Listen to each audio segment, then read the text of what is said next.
네, 오늘 신명기 28장 1절부터 6절의 말씀을 통해서 복음 회복, 삶 회복이라는 제목으로 함께 은혜를 나누겠습니다.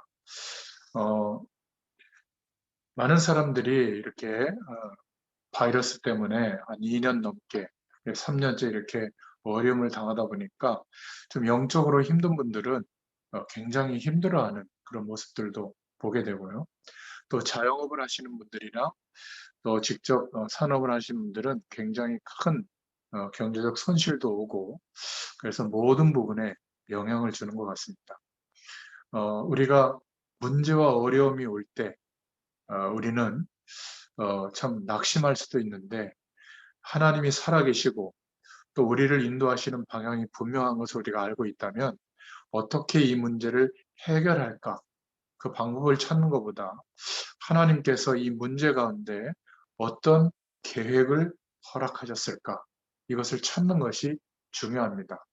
어떻게 찾냐면 하나님의 약속의 말씀을 붙잡고 나의 24, 즉 내가 무엇을 위해서 살아야 하는지 하나님의 말씀의 언약을 붙잡고 깊은 기도 속으로 들어갈 때 하나님의 계획이 발견되어질 겁니다. 그래서 하나님이 역사하시는 그 은혜와 축복을 깨닫게 되면 과거에 있었던 우리의 많은 어려움과 상처들은 분명히 발판이 될 것이고요.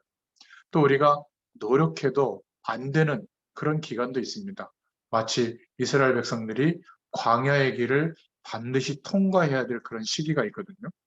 하나님이 그렇게 하시는 것은 갈등 속에 빠지게 하는 것이 아니라 세상 배경 속에서 세상 살이를 하기 위해서 살던 우리의 인생이 아니라는 거예요. 하나님의 생명력으로 하늘 보좌의 축복으로 역사하시는 그 은혜로 살아가는 삶으로 바꾸라는 겁니다. 갱신할 수 있는 기회가 되는 것이죠. 그럴 때 하나님께서 약속하시고 준비해 두신 응답을 누리게 됩니다. 그래서 나만 다른 사람 말고 뭔가 내가 살아가면서 하나님 앞에 좀 집중하고 생각하고 기도할 수 있는 나만의 기도 시스템을 꼭 찾으시길 바래요. 어려울수록 그렇게 하셔야 됩니다. 그러면 가장 하나님이 주시는 힘을 얻는 행복한 시간이 그 시간이 됩니다. 그러면요, 내 삶 속에 하나님께 뭔가 감사를 고백할 만한 영적인 결과물들이, 작품들이 나오게 됩니다. 이 은혜와 축복이 어디로 연결되냐면 공부하는 학생들에게는 학업에 연결되고요. 또 일하는 직업, 직장, 우리 가정, 나와 관련된 곳에 이 영적인 힘을 얻는 그 내용이 연결이 되기 시작해요. 그러면 나는 최선을 다해서 삶을 살고 있는데 사실 힘들지 않죠. 전에는 막 내 노력으로 살지만 이 힘이 있기 때문에 그냥 하루가 매일매일 반복되는 것 같아도 한 방향으로 이 복음이 땅끝까지 증거되어져야 될 이유를 알고 있고 지금 이 복음이 없어서 멸망하고 있다는 것을 알고 있기 때문에 그 방향으로 나는 열심히 살아가고 있습니다. 오직의 축복을 누리게 되죠. 하나님은 우리에게 작은 현실인데도 유일한 응답을 주십니다. 이 응답을 받아야 돼요. 당연히 허락하시기 때문에. 그런데 우리는 시간과 공간에 제약을 두고 살아가죠. 그 범위 안에서 살지만 하나님은 시공간을 초월하시는 천지를 다시 창조하는 것과 같은 재창조의 능력으로 우리에게 역사해 주십니다. 그러면 드디어 깨닫게 되죠. 뭘 깨닫게 됩니까? 아, 분명히 맞구나. 내가 하나님이 선택한 사람이 맞구나. 여러분이 확신이 오게 됩니다. 그리고 우리가 세상 가운데 육신을 입고 또 세상 배경이 전부라고 하는 그 속에서 살아가기 때문에 당연히 이런저런 위기가 올 수 있습니다. 그렇지 않겠습니까? 그런데 이때부터는 두렵지 않아요. 우리가 누구인지를 알고 있기 때문에. 또 어려움의 순간이 오기도 합니다. 그렇잖아요. 근데 이때는 기회가 됩니다. 그러니까 사건을 바라보고 현실을 바라보는 눈이 바뀌게 되어 있어요. 똑같이 경쟁하고 똑같이 노력하고 끝나는 게 아니라 이 관점이 바뀌게 됩니다. 진짜 무엇이 보여지냐면 지금 너무나 많은 사람들이 하나님과 함께하는 이 축복, 그리고 사단의 세력과 죄의 권세와 세상의 권세에 대해서 모르니까 영적인 문제가 들이닥쳐서 완전히 재앙 속에 살아가고 있구나. 그래서 하나님이 나를 이 직장에, 내가 이 사람들을 만나게 하시고 내가 지금 여기에 있구나. 하나님이 나를 여기에 불러주셨구나. 이런 확신이 오게 됩니다. 이때부터는요, 어떤 문제가 와도 거기에 요동하지 않는 사람으로 바뀌게 될 줄로 믿습니다. 왜 세상이 멸망을 받는가? 이 이유를 이제 알게 되거든요. 그것은 회복할 수 있는 길은, 구원의 길은 그리스도밖에 없구나. 이제 믿음으로 회복되어진 우리는 이 축복이 땅끝까지 전달되도록 하시는 하나님의 방향에 우리의 인생이 맞춰지고 순종하면 당연히 약속하신 하나님의 축복이 우리에게 임하게 될 줄로 믿습니다. 오늘 그런 의미에서 복음이 회복되어지고 삶이 회복되어져야 된다. 그것을 말하고 있는데요. 소요리 문답 제39문답, 40문답을 함께 보면 하나님께서 사람에게 요구하신 본분이 무엇인가? 대답은 이렇게 했죠. 하나님께서 요구하시는 본분은 그 나타내신 뜻에 복종하는 것이다. 40문에는 자기에게 복종하신 규범으로 처음 나타내신 것이 무엇인가? 도덕법이다. 이렇게 답을 하고 있습니다. 오늘 말씀을 통해서 좀 생각해보고 기도해야 될 제목들이 좀 들어 있습니다. 먼저 첫 번째로 하나님의 뜻에 순종하면 신명기 28장 1절부터 19절까지 보면 그 하나님의 뜻에 순종하면 들어가도 복을 받고 나가도 복을 받고 모든 것이 하나님의 축복이 임하는 내용이 된다. 이렇게 말하고 있거든요. 그럼 하나님의 뜻이 뭔가? 이게 문제죠. 이것만 순종하면, 그 뜻에 순종하면 들어가도 나가도 복을 받고 밭에도 우리의 환경에도 우리가 손을 대는 것에도 하나님의 복을 누리게 된다. 그럼 무엇에 순종해야 될 것인가? 그죠? 만약 이것이 안 되면 열심히 최선을 다해서 사는데 계속 문제가 끊임없이 계속될 겁니다. 그래서 오늘 이 신명기 28장의 말씀은 예수 믿는 제대로 신앙생활하는 분들은 한 번 이상 붙잡고 하나님의 축복을 기대했던 그리고 기도했던 아마 말씀드릴 겁니다. 첫 번째로 생각해 볼 것은 하나님의 뜻이 무엇인가? 바로 흑암 세력에 장악되어져서 하나님의 백성인데 노예처럼 살고 있던 그 이스라엘 백성들을 출애굽시키는 것, 해방시키는 것. 이게 하나님의 뜻입니다. 우리로 말하면 그렇게 지극정성으로 살아가는데도 불구하고 사단과 죄의 권세, 사망의 권세, 하나님 없어도 살만하다라고 하는 세상의 배경의 권세에서 못 빠져나오거든요. 거기에 장악되어 있는 사람들을 완전히 구원하는 것이 하나님의 뜻입니다. 그래서 이스라엘 민족이 출애굽하고 나서 가나안을 향해 갈 때 애굽도 그랬고 다른 그 고대 근동 국가들이 저 민족은 다 멸망당할 거다. 저 광야에서 살아남지 못할 거다. 그런데 실패할 것이라고 했는데 그렇지 않고 새 절기의 축복을 누리면서 가나안 땅에 가게 되죠. 여러분, 하나님의 뜻은 가나안으로 향하는 것입니다. 그런데 그 가나안이 중요한 게 아니라 왜 가나안으로 가야 되냐면 구약 시대의 목표는 가나안이거든요. 왜냐하면 메시아가 올 땅이에요. 그러니까 가나안으로 가서 정착하고 사는 것이 그 당시에 하나님의 뜻에 순종하고 그 당시에 하나님의 언약적 축복이 이루어지는 방향이었어요. 여기에 순종하면 들어가도 나가도 복을 받는다. 근데 여기서 주의할 것은 율법적으로 자칫하면 생각하고 예수 그리스도 오실 메시아에 대한 축복보다 어떤 사명, 어떤 해야 될 일, 최선을 다해야 될 어떤 덕목들 이런 것들이 위에 올 수 있거든요. 마치 그것 때문에 복이 오고 안 오는 것처럼. 예배 잘 드리면 복이 오고 예배 잘 안 드리면 복이 안 오고 11조 제대로 하면 경제 축복 받고 11조 제대로 안 하면 황충이 막 갉아먹어서 막 돈이 다 없어지고 그렇게 율법적으로 깨달으면 두려워서 신앙행위를 하게 되는 거거든요. 어떤 세상살이의 목적 때문에 신앙행위를 하게 되거든요. 그건 전부 그 놀라운 하나님의 영광의 축복이 수단으로 전락하게 되는 겁니다. 하나님이 나를 도와주기 위해서 창조주로 계시는 건 아니잖아요.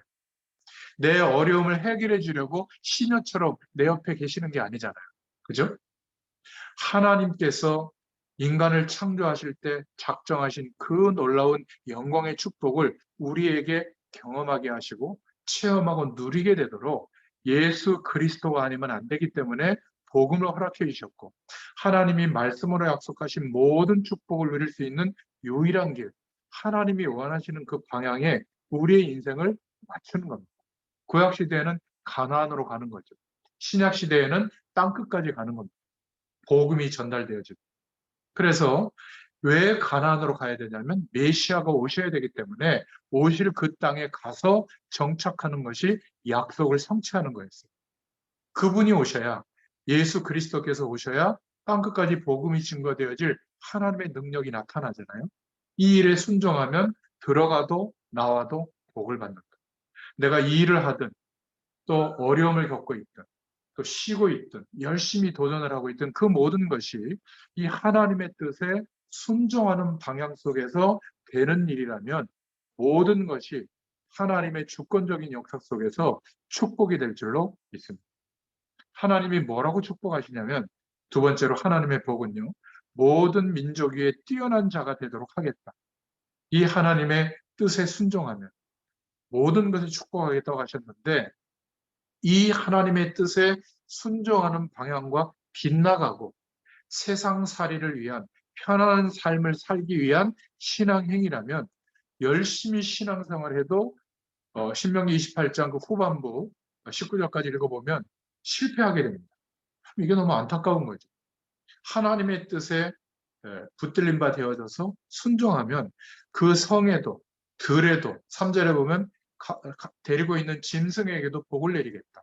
또 4절에는 광주리 떡반죽 그릇에도 복을 주겠다. 원수들이 한 길로 왔다가 7길로 도망간다. 창고에도 복을 내리겠다. 손으로 하는 일에 모든 복을 허락하겠다. 내가 사는 땅에서 성공하게 하겠고 만인이 두려워하도록 하겠다. 때를 따라 비를 내리고 너희가 빌려줄지언정 빌리게 하지 않겠다. 이렇게 약속해 주셨어요. 정말 획기적이죠. 이 축복을 받고 있습니까?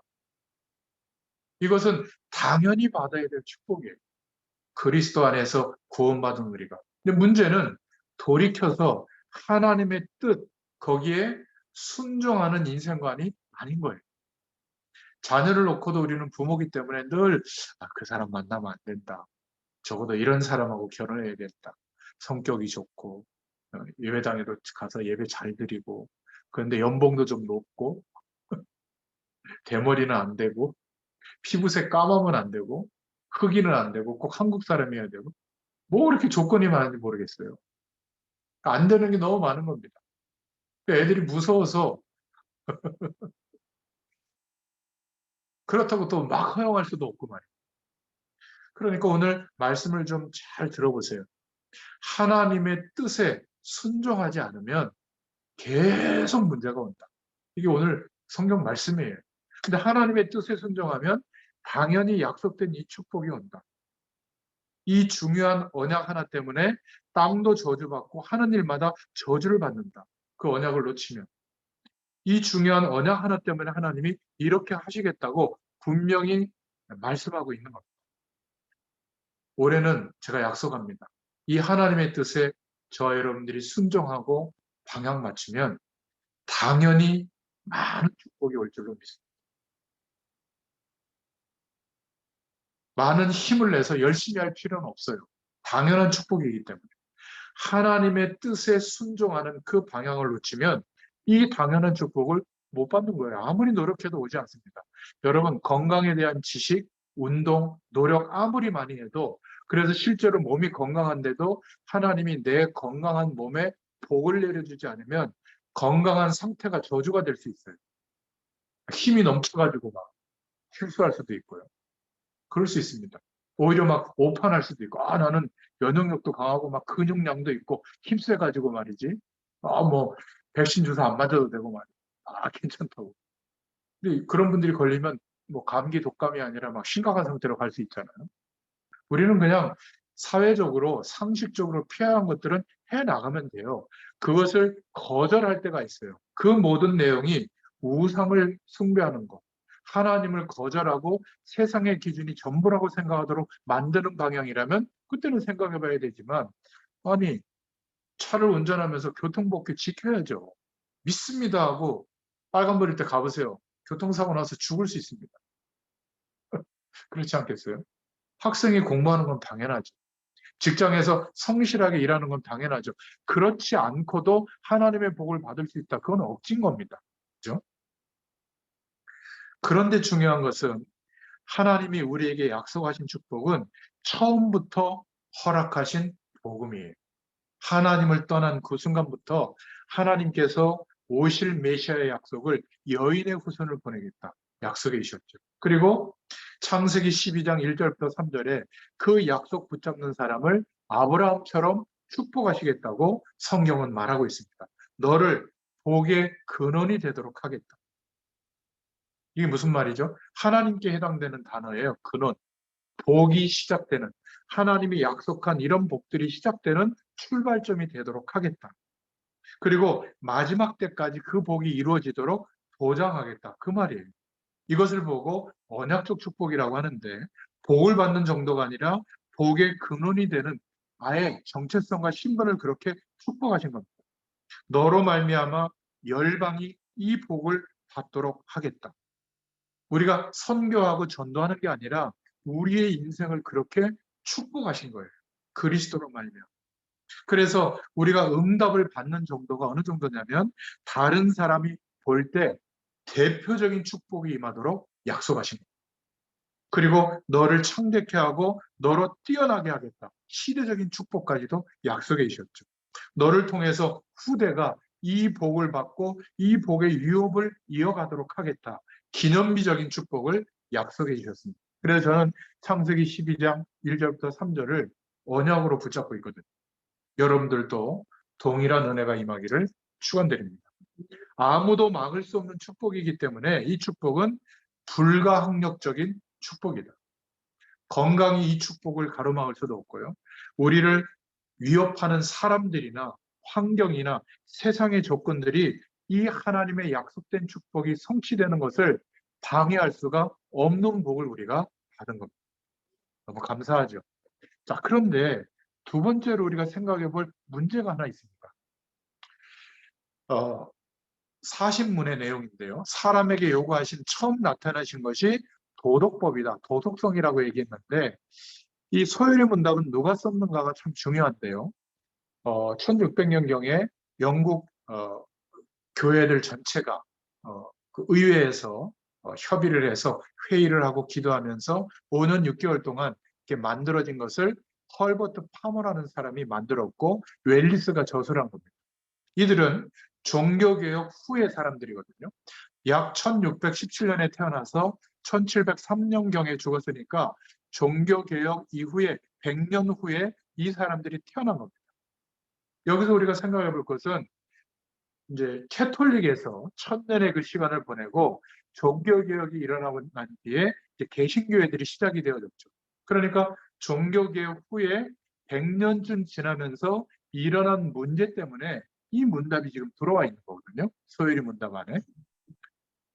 그러니까 좀 생각해 볼 것은 첫 번째로 종교개혁의 축복은 복음을 회복했고 하나님의 말씀의 기준을 회복했습니다. 그런데 종교개혁의 약점이 뭐냐면 그 1000년 동안 이어져 왔던 천주교의 배경, 그 캐톨릭의 배경이 문제가 있다. 그래서 반대 의견을 계속 제시하기 위해서 종교개혁을 일으켰고 그 이후에 교회들도 계속 그런 이야기들을 했겠죠. 그러면 어떤 문제가 나왔겠어요? 정치적인 문제가 계속됐던 겁니다. 그리고 교권에 대한 싸움을 계속했죠. 그래서 나름대로 개신교회가 힘을 좀 얻고 난 시기가 100년쯤 지났을 때 이때 나온 문답이 소요리 문답, 39문답, 40문답의 내용인 겁니다. 그러니까 정말 생각해 봐야 될 메시지죠. 왜냐하면 왜 이런 내용이 나왔을까? 우리 전도자들, 사명자분들 정말 하나님의 말씀을 신뢰하는 분들은 정말 생각해봐야 될 문제입니다. 그런데 오늘 이 웰리스와 파머는 복종하라고 했거든요. 이 도덕법을 가장 우선시하게 지키라고 한 겁니다. 저도 도덕적으로 성실하게 바르게 최선을 다해서 열심히 사는 거 순종하고 싶어요. 그런데 이 명령에 복종하면 들어가도 복을 받고 나가도 복을 받는다. 이렇게까지 극대화해서 문답을 통해서 신앙교육을 시킨 겁니다. 하나님이 요구하시는 것이 도덕성이다 라고까지 답을 한 거거든요. 왜냐하면 이 시대가 도덕적으로 무너져 있기 때문에 그래요. 복음을 붙잡고 종교개혁을 통해서 새로운 교회들이 시작되어졌는데 100년쯤 지나서 약간의 기득권과 뭔가 교회에 부흥이 일어나고 나니까 목회자들, 성도들이 도덕적으로 해이해지고 무너지게 된 거예요. 세속이 들어온 겁니다. 세상에서 복을 받는 거, 성공하는 거, 잘 되는 게 하나님의 축복으로 대치된 거예요. 그런데 무엇을 강조하게 된 거죠?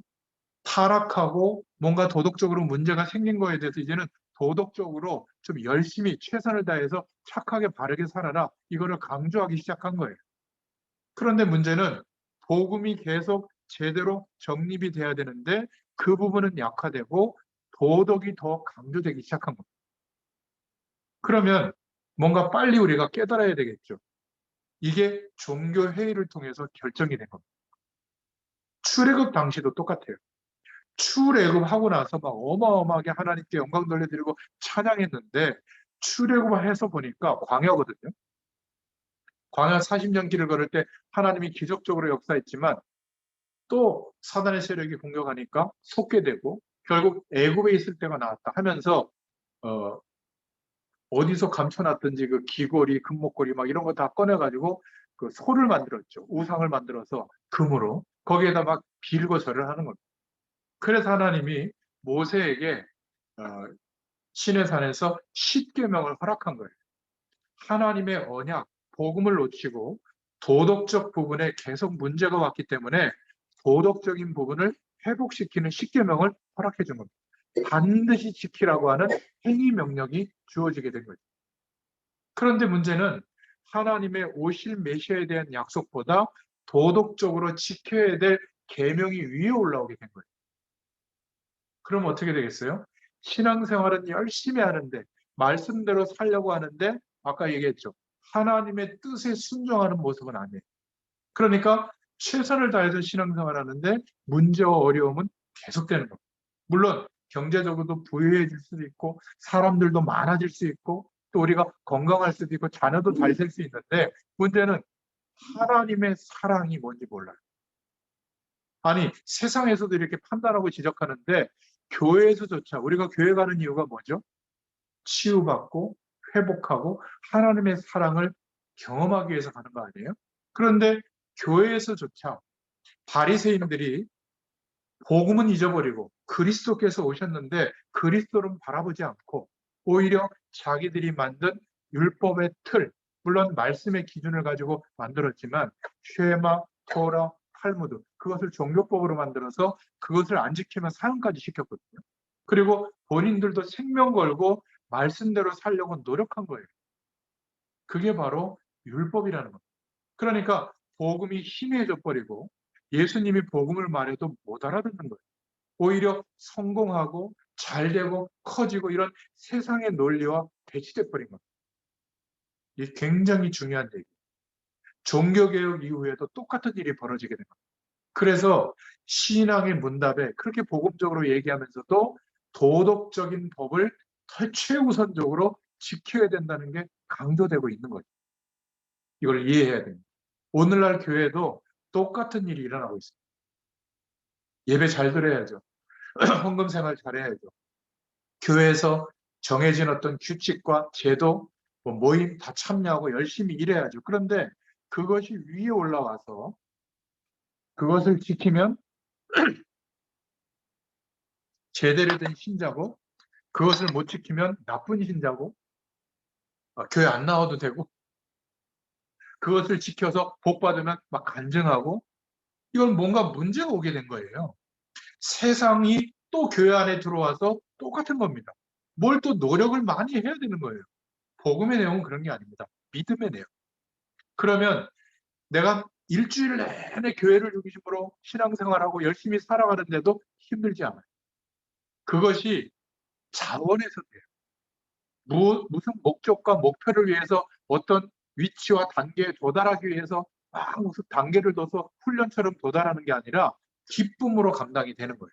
그런데 나처럼 이렇게 못하는 성도들을 볼 때 정죄하고 판단하고 그런 위치에 서는 게 아니라 그 사람들 못까지 내가 해요. 그런데 그게 더 기뻐요. 이게 헌신의 의미, 하나님의 사랑과 하나님이 허락하시는 이 세상에서 없는 이 축복을 가지고 하기 때문에 달라지는 겁니다. 갈수록 교회가 이 하나님의 사랑이 나타나지 않는다면 한 몸을 이룰 수가 없는 겁니다. 헌금할 돈 없으면 교회 가기도 힘들고, 어떤 중요한 일에 헌신도가 떨어지면 평가받기 때문에 저 뒷자리에 앉아야 되고, 많이 헌신하면 어깨에 힘들어가고 목소리를 강하게 내고 주장을 강하게 하고, 그렇다면 사회와 다를 게 뭐가 있겠습니까?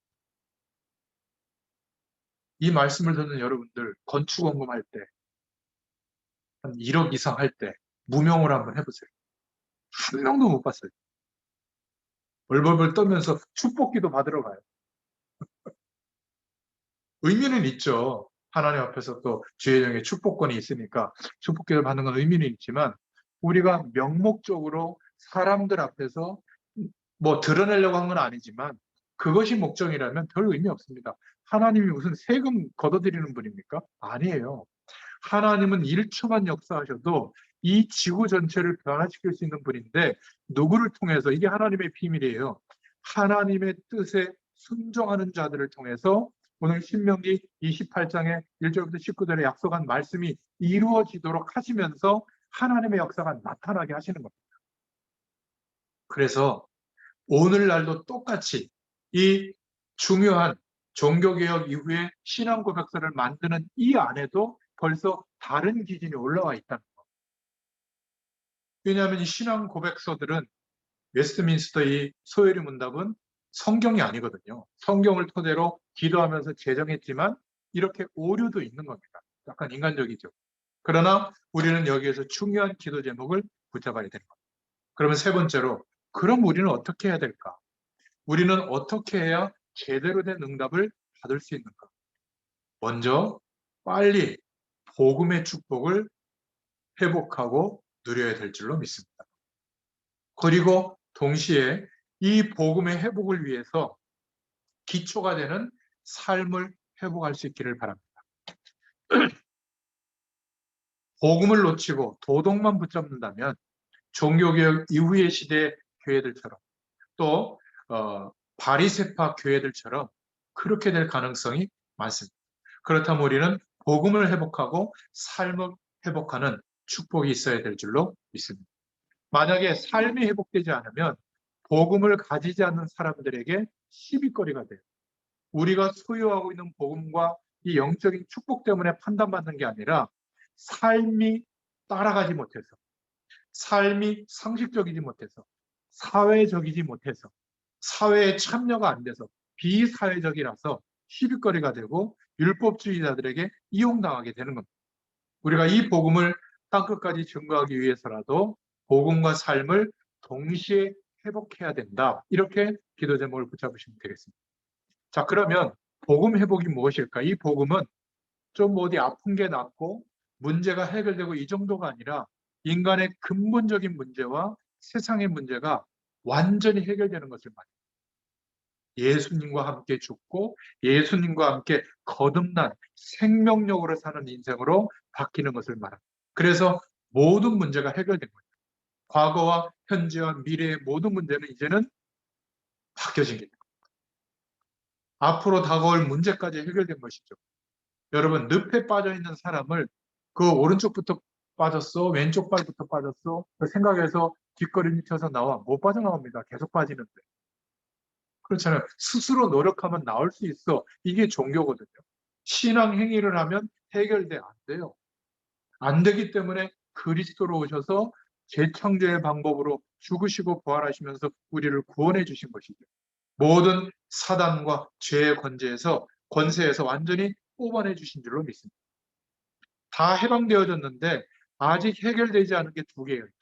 천국 가야 되는. 그러니까 우리는 죽음을 두려워할 이유가 없어요. 천국 배경이 보장되어 있기 때문에. 기대하는 것은 뭐죠? 주님이 재림하시도록. 우리의 인생의 반응과 목표는 빨리 땅끝까지 모든 민족에게 이 복음이 증거되어지도록 우리가 기도하고 인도받게 될 줄로 믿습니다. 이 두 가지 축복은 이루어져야 되니까.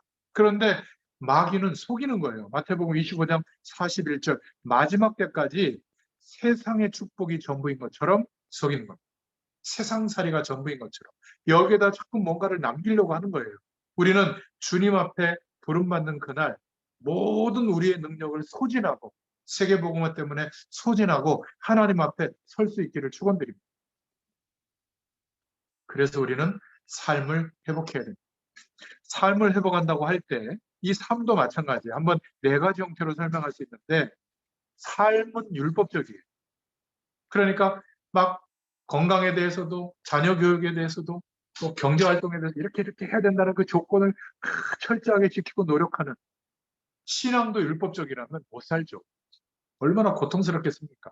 모든 말씀을 다 지키려고 노력하니까 인간적으로 그게 되겠어요? 안 되는데 막 그렇게 노력하니까 지켜야 할 조건과 규칙이 복음에 있으니까 못 사는 겁니다. 삶이 회복되지가 않죠. 근데 두 번째로 어떤 삶이 있죠? 삶은 율법적인데 그렇게 막 따지면서 막 열심히 사는데 또 신앙은 복음이에요. 하나님이 다 하셨습니다. 하나님은 사랑이십니다. 오직 예수 하면서 그 상대 헤어져. 아빠가 볼 때 마음에 안 든다. 아빠 기준에 안 맞아. 삶은 막 엄청 까다롭고 또 어떤 삶이 있죠? 세 번째로 삶은 복음적이에요. 막 낙천적이고 부어라 마셔라 이런 거 뭐 허용해도 돼. 아직 그 뭐가 죄가 되겠어. 그런데 교회 가면 또 맨날 회개해요. 신앙은 율법주의. 내가 이런 죄를 져서 11조 안 해서 헌금 안 해서 헌신 안 해서 그럼 어떻게 될까요? 다 괜찮다고 하면서 뭔가 자꾸 걸리니까 늘 어떻게 돼요? 힘들죠, 삶이. 우리는 삶도 복음적으로 신앙도 복음주의가 되어야 될 줄로 믿습니다. 용서하고 사랑하고 희생하고 또 너그러움을 베풀고 그러면서도 그게 전부가 아니라고 생각할 수 있는 연약하기 때문에 여전히 예수 그리스도를 24시간 바라보면 하나님의 능력이 나타나는 삶으로 그것이 전부죠. 그런 은혜를 누리게 될 줄로 믿습니다. 이러니까 삶이 세 가지 형태로 나오게 되는 겁니다. 자꾸 세상에서 인정받을 수 없는 낙오되는 삶을 사는 겁니다. 사회성이 없는 거예요. 공부도 열심히 안 하고 시간도 잘 안 지키고 성실하지도 않고 사회에서 요구하는 그런 노력도 안 기울이면서 어떻게 되죠? 말씀을 막 지켜서 기도를 많이 해서 막 교회 일을 많이 해서 모임에 많이 참여해서 복을 끌어당기려고 하니까 얼마나 힘들겠어요. 그런데 막상 사회에서 보면 직장에서 보면 낙오돼 있어요. 왜냐하면 사회에 그런 모임에 참여하지도 않고 또 함께하지도 않으니까 준비도 안 하니까. 또 두 번째로 어떤 삶이 있냐면 사회 그런 모임과 만남 술자리는 다 참여하는데 교회 오면 율법주의 막 그런 못 지킨 거에 대해서 막 고민해요. 회개해요. 이 사람은 늘 갈등 속에 살아가게 되는 겁니다. 사회적으로 참여하고 노력하면서도 완전 복음 가진 복음주의가 되어야 될 줄로 믿습니다. 이래야만 우리의 삶 속에서 사회에서 증인이 될 수가 있습니다. 그런데 이거는 간단한 얘기가 아니에요. 분명한 선이 있어야 됩니다. 우리 후대들도 갈등이 너무 많죠. 신앙 양심에 걸리기도 하고 안 하자니 세상을 완전히 담쌓고 뒤떨어지는 또 선택을 하게 하는데 그것도 안 맞아요. 분명한 답을 줘야 될 줄로 믿습니다. 만약 도덕적으로 사는 게 옳다면 예수 믿을 필요가 없겠죠. 그렇게 착하고 바르게 성실하게 살아서 하나님의 복을 누릴 수 있다면 굳이 그리스도를 바라볼 이유가 없겠죠. 이게 바로 사단의 전략인 겁니다. 그래서 결론적으로 꼭 명심할 것이 있습니다. 교회사를 보면서 답을 오늘 찾아야 되는데요. 무엇에 순종하면 들어가도 나가도 하나님의 약속된 복을 받는가? 지금도 성경에 일어난 기적이 우리에게 일어날 수 있는가? 일어납니다. 우리에게 가로막혀져 있던 홍해가 언제 갈라지죠? 하나님의 뜻에 순종하는 인생이 됐을 때. 아브라함의 가문이 잡은 언약이 창세기 3장 15절 여인의 후손이 오면 뱀의 머리를 상하게 할 것이다. 오실 메시아 약속을 붙잡았거든요. 또 창세기 6장 14절에 방주를 만들어서 그 속에 들어가면 산다. 방주 안에 들어갔어요. 그리고 창세기 12장 1절부터 9절에 가나안으로 가라. 그 언약을 붙잡았더니 복의 근원의 축복이 누려지게 된 거죠. 그런데 그 약속을 놓치니까 가장 기름진 땅 고센 땅에 정착해서는 노예가 되고, 그래서 회복할 수 있는 하나님의 약속, 피제사의 약속을 회복하니까, 오실 메시아 약속을 회복하니까 언약 붙잡으니까 기적이 일어난 거죠. 그리고는 드디어 역사의 시간 안에 마태복음 16장 16절에 예수님께서 그리스도로 오셔서 죽으시고 부활하심으로 하나님의 모든 언약이 완성되어진 겁니다. 당연히 지금도 주님은 그리스도시고 살아계신 하나님의 아들이십니다. 이 고백하는 자에게 하나님은 홍해가 갈라지는 역사를 일으켜 주십니다. 우리의 홍해, 우리의 여리고는 무너지게 되는 것이 당연한 거예요. 이 언약 속으로 들어가면 무능도 치유될 줄로 믿습니다. 그런데 오늘 소일의 문답을 통해서 우리가 꼭 기억해야 될 기도 제목, 사단의 전략에 걸려들지 마시라. 이 복음적인 축복이 우리에게 임했는데 이것을 믿고 기대하는 것보다 도덕, 율법, 행위의 기준에 걸려드는 거예요. 그래서 여기에 걸려들어서 열심히 신앙행위를 살고 삶도 그렇게 율법적으로 사는데 괴롭고 힘든 일만 계속되는 거예요. 그런데 이것을 마땅히 인간이 지켜야 될 첫 번째 본분으로 뒀다는 것이 파머의 실수예요. 그렇지 않습니까? 성경이 아니어서 그런 거예요. 소요리 문답은 이런 결점도 좀 있습니다. 그런데 사단의 전략은 나쁜 거를 가지고 우리가 넘어뜨리는 게 아니라 너무 좋은 내용이잖아요. 도덕적으로 완성도 있게 살아라. 여러분의 행위, 여러분의 삶, 이걸 가지고 걸고 넘어져요. 또 반대로 에이 우리의 삶은 끝났어 하고 그냥 막 세상적인 거 다 허용하고 도덕적 타락이 왔는데도 나는 오직 예수야 이렇게 살아가는 것은 더 심각한 문제죠. 그렇지 않습니까? 그러면서 자녀들에게 오직 예수 이렇게 막 한다니까. 그러면 자녀들이 미친 거 아니야? 뭐 이렇게 생각합니다, 속으로. 그렇게 얘기는 할 수는 없고. 직장에서 다 하면서 말이지. 불의한 일을 다 저지르면서 오직 예수, 예수 믿어야 복 받는다 그러고 막 이러면 저 환자 아니야? 이런 취급받습니다. 또 악착같이 열심히 막 경쟁해서 이기고 짓밟고 일어나고 이러면서 또 오직 예수 하는 것과 똑같은 거죠. 사단에게 다 속는 겁니다. 우리는 사회적이어야 돼요. 사회에서 요구하는 것을 해야죠. 그래야 증인으로 설 수 있습니다. 오히려 더 적극적으로 사람들의 필요한 것을 도울 수 있을 정도로 서야 될 줄로 믿습니다. 예를 들어 볼게요. 어떤 청년에게 한 얘기인데 회사에 취직을 했는데 회식을 하는데 다 술판이라는 거예요. 그것도 말단으로 들어왔다고 그냥 막 그냥 이렇게 소주잔도 아니고 막 이런 글라스에다가 막 쏟아붓고 막 마시라고 막 다 얘기해서 안 마실 수도 없고 자기는 술도 못 마시는데 어떻게 하면 좋겠냐고. 그래서 제가 얘기해 준 대로 한 모양이에요. 어떻게 했냐면 저는 예수님 믿기 때문에 술은 안 마시지만 술을 마시면 또 알코올 분해력이 떨어져서 문제옵니다. 그런데 이 회식 자리에 참여하고 싶어서 왔습니다. 그러면 분명히 막 쫑크도 주고 말이지 막 이상한 분위기가 올 거다. 그래도 견뎌라. 그러면서 시중 잘 들어라. 잔도 다 따라 드리고 또 노래하라 그러면 노래도 하고 그리고 분명히 2차, 3차까지는 술 막 떡이 될 거니까 막 술 취한 거, 토한 거 이런 것도 닦아드리고 소지품 잘 챙겨드리고 또 차 가지고 오신 분들 넌 술 안 먹었으니까 뭐 상사분이 있으면 집에까지 모셔다 드리고 귀찮지만 택시 잡아드리고 그런 일 해라. 얼마 안 지나서 달라질 거다. 아니나 다를까. 가만히 보니까 술 취해서 하는 말을 들어보니까 살기 힘들어 죽겠다는 말들이라는 거예요. 아, 도울 게 있구나. 이걸 간파했고, 두 번째는 알고 봤더니, 야, 김대리 내가 밀어줄게. 예, 감사합니다. 이러면서 술자리에서, 회식 자리에서 인간관계가 다 끝나버리는 거예요. 그러니까 업무에서 고가 평수는 나중인 거예요.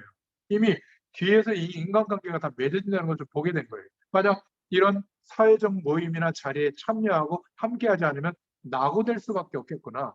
도태될 수 없겠구나. 이걸 알게 된 겁니다. 그렇다고 같이 막 흥청망청할 수도 없고, 그래서 선택한 대로 약간 처음에는 안 좋은 소리도 들었지만 최선을 다해서 그렇게 섬기고 뒤치다거리하고 택시 태워드리고 뭐 집에까지 모셔다 드리고 이렇게 하니까 3달쯤 지나서는 우리 부서에 괜찮은 친구 한 명 온 것 같아. 사람이 괜찮아. 이렇게 인정을 해주더라는 거예요. 상사로부터. 그리고 어려운 문제가 생기면 보니까 넌 신앙생활 제대로 하는 것 같은데 막 상담도 하고 말이죠. 이렇게 뭔가 복음의 얘기를 할 수 있는 기회의 문이 열리는 것을 제가 들었거든요. 여러분, 나는 예수 믿기 때문에 아예 저런 자리는 안 가. 주일날도 일한다고 아예 사표 뒀죠. 그게 신앙생활 잘하는 게 아닙니다. 그렇죠. 우리는 자꾸 세상하고 담쌓는 반사회적이거나 비사회적인 상태로 비정상적으로 살아가는 게 말씀대로 사는 거라고 착각하는 건데 그건 성경적이지 않아요. 그러니까 자꾸 낙오되는 인생이 된 겁니다. 외국에서는요 이렇게 술을 먹이지 않습니다. 선진국은 술 한 잔 이렇게 와인 같은 거 한 잔 놓고 이야기를 하기 위해서 교류하기 위해서 그런 자리를 갖지 막 떡이 되도록 막 먹을 때까지 안 먹으면 막 야단치고 막 이러는 분위기 없어요. 그렇지 않습니까? 또 어떤 사람은 막 술이 목에 찰 때까지 마셔야만 아주 기분 좋다. 그거는 영적 문제가 온 거죠. 우리 자녀를 과외를 못 시키고 학원 못 보내가지고 막 눈물이 난다. 좋은 대학 못 보내가지고. 그건 영적 문제가 온 겁니다. 공부 잘 시켜야 되지만 그거를 못해서 세상의 기준을 충족시켜주지 못해서 막 안타깝기까지 하다. 이거는 세상에 물들어 있는 겁니다. 우리는 하나님의 영광을 나타내기 위해서 사회적으로, 세상적으로 필요한 것들은 선택해서 규모를 갖춰 나가면 됩니다. 우리는 재해석해야 돼요. 왜 성도들이 어려움을 겪냐면 복음이 없어서 안 되는 겁니다. 그리고 비사회적이기 때문에 되는 겁니다. 도덕적으로도 너무 완성도도 없는데 도덕적인 것처럼 거짓 포장해서 그렇고 완전히 세상과 거리를 두고 담쌓아서 그런 겁니다. 사회에 참여하기 위해서 필요한 규모를 갖추고 하면 됩니다. 이유는 사단의 전략에 속지 않기 위해서라는 것도 알려줘야 됩니다. 그러나 우리에게는 복음이 답이 되는 줄로 믿습니다. 엄청나게 발전했던 노아 시대, 하나님 없어서 살만한 시스템이 완벽하게 갖춰졌을 때 하나님의 진노의 심판이 있었죠. 로마도 그 당시에 어마어마한 인본주의의 극치를 달리는 사상까지 만들어질 정도였으니까. 그런데 하나님이 로마에 화산을 터뜨려가지고 심판을 내린 겁니다. 로마 제국은 지금 없죠. 마찬가지입니다. 지금 우리의 이 시대의 문화는 하나님이 없어도 살만한 가치를 가지고 세상에서 살도록 만들어진 문화인데 알려줘야 돼요. 여기에서 다른 길을 가는 것이 무엇인가? 그래서 마지막으로 어떻게 이 축복을 내 것으로 만들 수 있는가? 하나님의 뜻에 순종하고 나아가는 사람은 어려움이 와 있더라도 문제를 겪더라도 지금 최고 중요한 축복을 누리면 돼요. 약속을 붙잡고 하나님 바라보면 됩니다. 그러면 요셉처럼 형들의 핍박 속에 있었지만 가장 축복의 시간이었죠. 왜죠? 꿈으로 하나님이 세계복음화의 축복을 주신 거예요. 해와 달과 별이 절하는 꿈, 12개의 볏집단들이 형제들의 볏집단이 자기에게 절하는 꿈, 이런 꿈을 꾸게 된 겁니다. 그 약속을 붙잡고 나아갔는데 어차피 성인이 되면 집을 나와야 되는데 노예로 팔려갔을 뿐이죠. 노예 속에서 최고 축복 누린 겁니다. 그런데 보디발 집에만 있으면 인정받고 있으면 언약의 성취가 안 되잖아요. 그래서 감옥이라고 하는 하나님이 준비한 현장으로 가야 되는데 본인이 감옥 가지는 못하죠. 그래서 하나님이 누구를 붙였죠? 아주 이상한 그 집주인의 여주인을 붙인 겁니다. 거절하고 나니까 모함을 해가지고 감옥을 가게 됐는데 거기에 술 맡은 관원장이 있게 돼요. 그리고는 결국 바로왕 앞에 나아가서 총리가 되어져서 영광과 축복을 누린 게 아니라 하나님이 하시고자 하는 일을 하게 된 겁니다. 그렇다면 우리는 마음과 삶은 가장 낮은 데서 시작하면 될 줄로 믿습니다. 조그만한 사역, 조그만한 일, 여기서부터 시작하는 거예요. 제게 주신 기도 제목은 너무 큽니다. 이거는 도저히 제가 노력해도 할 수 없기 때문에 저는 하나님이 하신다고 믿고 있거든요. 그리고는 지금처럼 제게 문을 열어주신 사람들에게 이 복음을 성실하게 설명하고 눈빛에 이제 됐습니다 할 때까지는 계속 가서 복음을 성실하게 전합니다. 어떤 분은 그래요.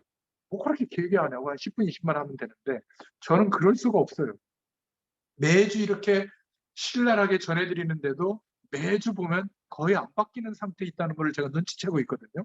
그러니까 목에 핏줄이 서도록 이렇게 강력하게 복음을 설명하고 있는 겁니다. 작은 이 일에 제 마음을 두고 성실하게 임하고 있는 거죠. 여러분, 시간이 땡 되면 제가 나타나는 게 신기하지 않습니까? 다른 모든 것보다 이것을 우선시하지 않으면 불가능해요. 제가 어디에서 말씀 운동을 지속하냐면 이 조장 역할을 해주시는 분이 저처럼 이 마음을 가지고 모든 것보다 이 말씀 운동을 우선순위로 두는데 거기에 제가 집중하고 있거든요. 조장님이 흔들리면 이 말씀 운동은 지속이 안 되고 지속이 돼야 말씀을 통해서 하나님의 능력이 나타날 때까지 말씀이 전달이 되는 거예요. 그러면 바뀝니다. 그러면 관점이 눈이 열리게 되죠. 중요한 사실을 보는 눈이 열리게 됩니다. 왜 세상이 망하는가? 왜 사람들이 이렇게 재앙 가운데 있는가? 여기에서 해방받는 길이 뭔가? 이 그리스도의 축복을 전달할 수 있는 은혜를 누리게 됩니다. 하나님의 중요한 시간표를 보는 눈이 열리게 될 줄로 믿습니다. 오늘날 여호와께서 행하시는 구원을 보라. 이 은혜의 축복이 있게 되는 줄로 믿습니다. 그래서 지금쯤 되면 우리가 기도하는 내용이 한 단어나 한 문장으로 정리가 돼야 됩니다. 세팅이 돼야 돼요. 하나님의 말씀도 이렇게 많이 전하지만 이 말씀을 통해서 내게 부딪혀 오게 하시고 깨닫게 하시는 말씀의 흐름은 한 단어나 한 문장으로 정돈돼 있으셔야 돼요. 적어도 우리의 삶이 매일매일 계속되는 것 같지만 우리에게 만나지고 붙여진 사람들이 많게는 한 200명, 소극적인 사람은 한 주일에 30명 정도 안에서 살아가거든요. 이 사람들의 이름과 영적 상태를 끌어안고 매일 정시 기도 때마다 중보기도 해주셔야 돼요. 이런 전도에 대한 비밀이 있어야 될 줄로 믿습니다. 하나님은 이 사람에게, 뜻을 정한 사람에게 하나님의 역사를 보여주실 줄로 믿습니다. 이 은혜가 누려지시는 또 한 주간 되시기를 예수님의 이름으로 축원드립니다. 하나님 감사합니다. 오늘도 주의 말씀으로 함께 해주셔서 감사합니다. 시간이 갈수록 예수 그리스도를 믿는 이 복음의 기준이 우리의 중심에 자리 잡게 하시고 복음의 능력으로 역사하시는 하나님의 축복이 우리가 누려야 될 실제가 되게 하시며 또 이 축복을 가지고 이제는 땅끝까지 이 복음이 전달되어지게 하시는 하나님의 방향에 우리의 인생이 들여질 수 있도록 그것 때문에 오늘 하루를 살아가는 저희들이 생이 되도록 역사하여 주시옵소서. 감사드리며 예수님의 이름으로 기도드렸습니다. 아멘. 감사합니다.